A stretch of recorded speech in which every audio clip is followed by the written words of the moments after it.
স্বরচিত গীতি কবিতা কবচ কথা। কবচ দাও দশের স্বার্থে, রেলগাড়ি যেমন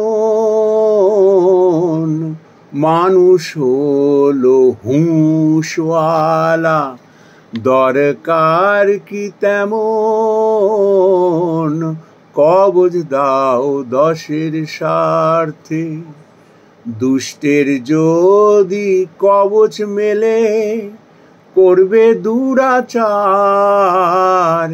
ধরা ছোঁয়ার বাইরে থাকে, শোধরাবে না,